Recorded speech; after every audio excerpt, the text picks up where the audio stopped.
Monogamy is more than a wedding ring or a marriage license. The true definition of monogamy is a man and a woman having one physical partner the entirety of their lives until either spouse passes away. Pay attention to this clip, family, of this married couple and the conversation that they're having, and most married couples avoid this topic. Pay attention. Fair use. In the marriage, year 2, I said, you know what, I think I need a side chick. Listen. Because you're not giving me what I need sexually, and Smacks. it's making me feel bad, and da-da-da-da. And Kadeem said, you know, Deval, whatever, do it. Because at that point, I was just tired of arguing. I was like, that's going to make you feel better in this moment? And I Go said, ahead, my guy. Yeah, and I said, Go ahead. And I said, yo, I'm not saying this as a threat. I'm telling you what I'm about to go do. She said, Deval, go ahead, do what you got to do. Like, did you really not care at that moment? You don't do nothing. Right. That brings me back to my soundbite. Here we go. Right? I don't understand, and this is what we can discuss.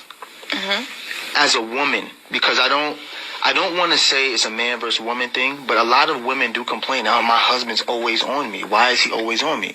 If sex is going to be a chore for you that you don't really want to do, why do women constantly push monogamy on men? If you know that you don't want to have to deal with him all the time just wanting you, why do you push monogamy on? Who asks for exclusivity first, a woman or a man? Why? I would say woman. Thank you. That was my whole point. See, you were going all over the place. If women typically ask for exclusivity first, then when they get exclusivity, say, he always on me, he always want to have sex. Why are we asking men for exclusivity if we do not want to participate in sex at the same level as men? Woo. We have to think about what that does to a man, and I don't think that conversation is being had. Okay.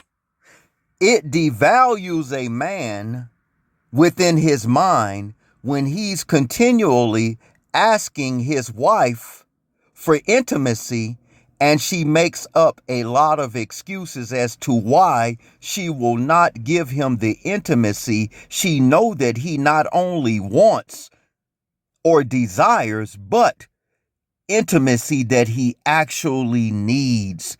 Go see what Harvard states about the frequency that a man should have intimacy with his wife or wives. You will be amazed. Let's go to the scriptures really quick to see what it says about this.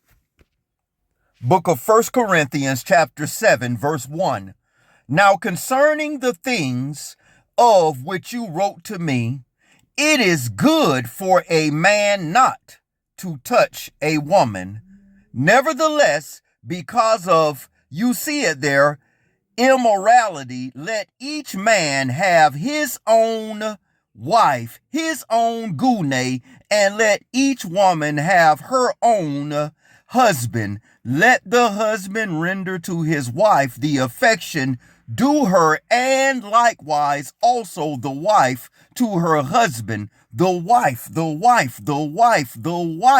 does not. Listen, ladies, the wife, the Isha, the Gune, does not have authority over her own body, but the husband does.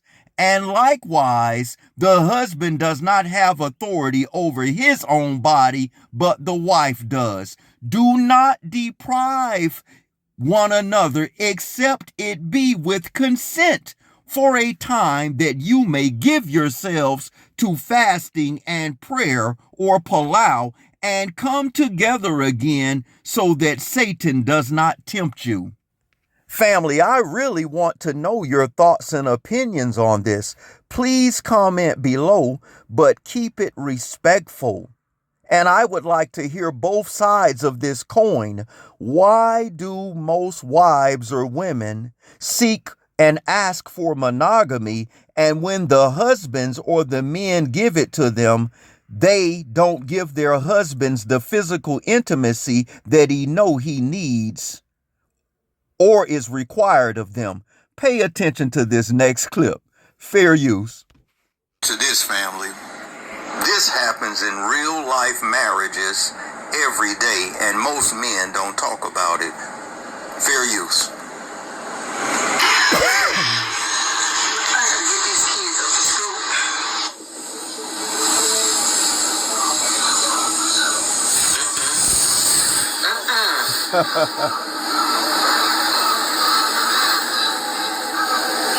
Look. Come on, man. Woo. Hold on a second. I'll be out in a second. Wow. What do you think, family? Comment below.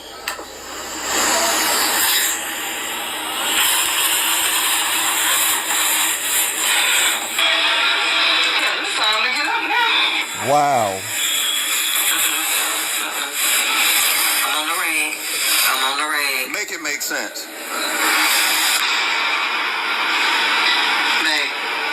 I'm on the rag. I'm on the rag. I gotta get these kids. Woo! Make it make sense. Talk to me, family. Comment below, men and women, but please keep it respectful. Let's respect one another. I would like to hear both sides, men and women. Did you know that when the New Testament was written and completed 2,000 years ago, the English language did not exist anywhere on planet Earth? And did you know that in 1 Corinthians chapter 7, verse 2, where it states, let every man have his own wife and let every woman have her own husband? Did you know in the Greek there are two different Greek words, and it didn't say that in the original manuscript? Look at the word for the man up top, Strong's Greek Concordance number 1538, and where it says, let every woman have her own idios husband, that is Greek Concordance number 2398 at the bottom. And guess what this word idios means? It is the same word found in Yahu chapter 9 verse 1, where it states, and Yahushua came to his own idios city. So what this is saying in the Brit Kadashah, the New Testament, what it's saying, family, that while a man may be shared by more than one wife, a wife could never be shared by more than one man. So it is actually permissible in the New Testament for a man to have more than one wife. So if a wife is not able to provide her husband with the physical intimacy she know that he desires and needs, do you know, according to the New Testament, that it is not a sin for a man to take another Isha, another wife, another Gune? This is the type of truth that needs to be taught and preached not only on social media, but inside of these Christian churches. In the last days, it was prophesied, Psalms 85 verse 11, that truth would ooze out of the ground through shepherds, elders, and mores such as myself. So if a wife is not willing, or she cannot provide her husband with the proper amount of physical intimacy she know he needs, you know, according to the Bible, the New Testament, that it was lawful and righteous for him to have another wife? Oh, this truth was never taught inside of the church. Comment below and let me know if you knew this, family. You see, and this is how most men feel, family, those that are void of the truth. They're trying to remain faithful to the wife, the family, and all of this, and they feel locked in a shell because they lack the biblical knowledge and information to set them free and still do things righteous and according to the law, statutes, and commandments of Yahuwah Elohim. The truth truly shall set or make you free. Biblical marriage is the solution. You see it on the screen. Book of Bereshit or Genesis 38 verse 2. You see, that is the truth about biblical marriage.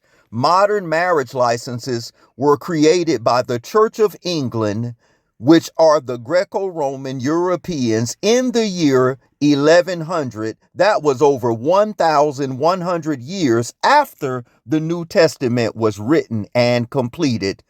Biblical marriage is the solution to many of modern society's issues and problems, especially within marriages and fatherless homes. Biblical marriage is the solution. Book of Yeshayahu or Isaiah chapter 30.